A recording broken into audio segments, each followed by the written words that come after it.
Je suis ce soir au col de Vence. Je vous ai fait un petit panoramique vraiment très rapide pour vous présenter très vite le col de Vence en plein jour. Enfin, à la tombée de la nuit parce qu'il commence à bientôt à faire nuit, le soleil est en train de se coucher.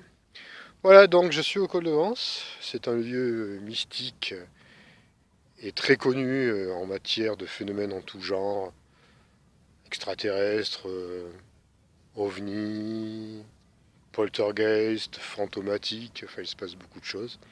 Donc en fait, pour ma part, c'est un vortex assez important, hein, je dirais même, hein, qui, qui pourrait être semblable un peu au vortex du Bucarache. Donc effectivement, dans ce cas-là, il se trouve qu'il y a... Ça expliquerait les passages d'OVNI assez récurrents dans cette zone.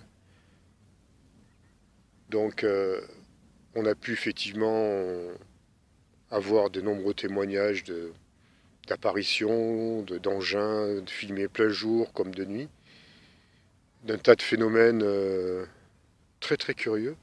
Vous pouvez trouver beaucoup de renseignements à ce sujet sur Internet, hein, parce que maintenant c'est un endroit très connu.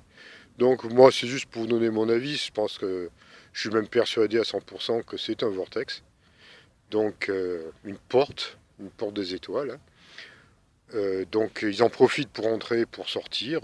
C'est pour ça, c'est comme un aéroport en fait, compte, un aéroport d'ovnis, d'objets.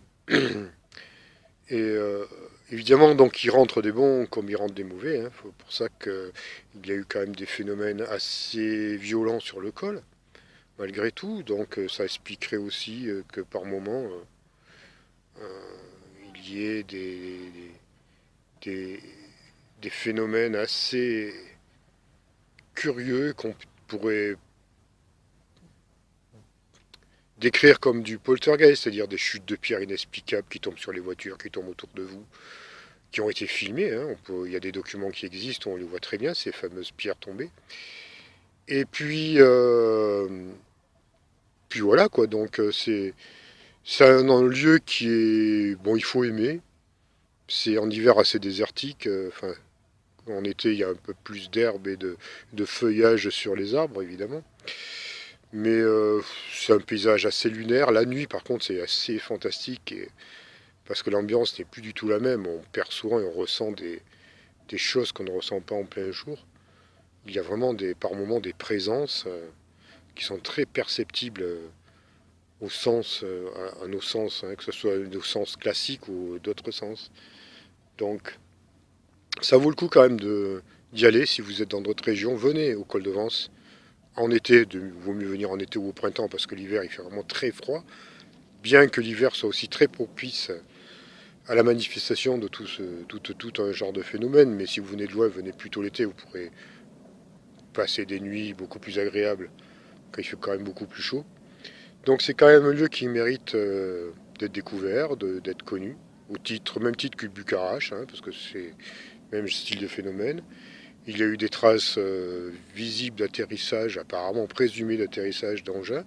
Elles ont disparu, mais elles ont été présentes et visibles pendant longtemps. Mais vous pouvez retrouver tout ça en cherchant sur Internet. Il y a beaucoup d'associations ufologiques qui ont fait des très bons boulots à ce niveau-là. Donc c'est aussi un endroit où il y a, étant donné que c'est un vortex, c'est-à-dire quand même il y a un champ, une porte qui s'ouvre sur d'autres dimensions, c'est aussi donc propice, pour, si vous voulez tenter par moment, d'avoir des contacts avec certains êtres, en étant humble et vraiment en faisant très attention quand même aussi, en vous protégeant, vous pourrez, il est très facilement possible d'avoir des contacts, ou du moins créer une interaction avec les êtres qui sont par moment là. Qu'est-ce qu'on peut dire d'autre? Bon là je ne peux pas vous décrire tout, tout ce qui se passe, par contre voilà je vais vous faire un petit truc derrière, voilà. Vous voyez la petite montagne qui est au-dessus de moi là derrière, bon ben là il y a eu de nombreuses apparitions d'ovnis, hein, qui sont sortis, qui se sont manifestés au-dessus de cette petite montagne qui est derrière moi, qui est très connue au col de Vence. C'est un lieu vraiment récurrent à ce niveau-là. Voilà, ça c'est ce que vous pouvez voir, c'est encore un petit peu éclairé. Sinon, ben voilà, je peux pas tout vous faire visiter. Par exemple, si vous visitez, là on voit pas très bien non plus. Non, on voit pas trop, mais plus loin, dans le fond, il y a un petit bois, ce qu'on appelle le bois du Gris, hein, pour ceux qui connaissent. C'est un endroit où il y a eu des manifestations de poltergeist, de chutes de pierre, avec des photos où dessus on peut voir des êtres aussi, de type humanoïde. Alors, il y a plusieurs photos d'humanoïdes qui ont été faites sur le col de Vence aussi, hein. Et il y a eu aussi des rencontres rapprochées troisième type, assez récentes que vous pouvez retrouver sur Internet. euh, D'apparitions humanoïdes, enfin humanoïdes, même pas humanoïdes, de formes très étranges qui ont été vues par des témoins. Et ça, c'est assez récurrent. Voilà, donc là, on est vraiment dans la zone du col de Vence. Il fait pas très chaud, je vous le dis tout de suite, malgré tout. Je commence à avoir les doigts de main gelés. Et donc, je ne vais pas faire de veillée ce soir, je vais redescendre malheureusement, parce que demain, je n'aurai pas le temps de, de rentrer, je ne suis pas équipé pour. Mais j'essaierai de vous faire un film d'une veillée un soir en étant plus équipé. Peut-être qu'il y aura quelque chose, hein. Puis peut-être même là, vous voyez, on ne sait pas. Quand on fait des films comme ça, des fois vous voyez passer des choses dans le ciel qu'on ne voit pas à l'œil nu. Ça peut arriver, donc voilà.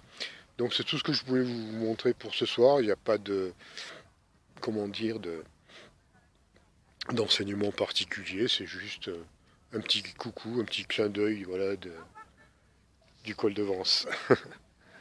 Voilà, à bientôt.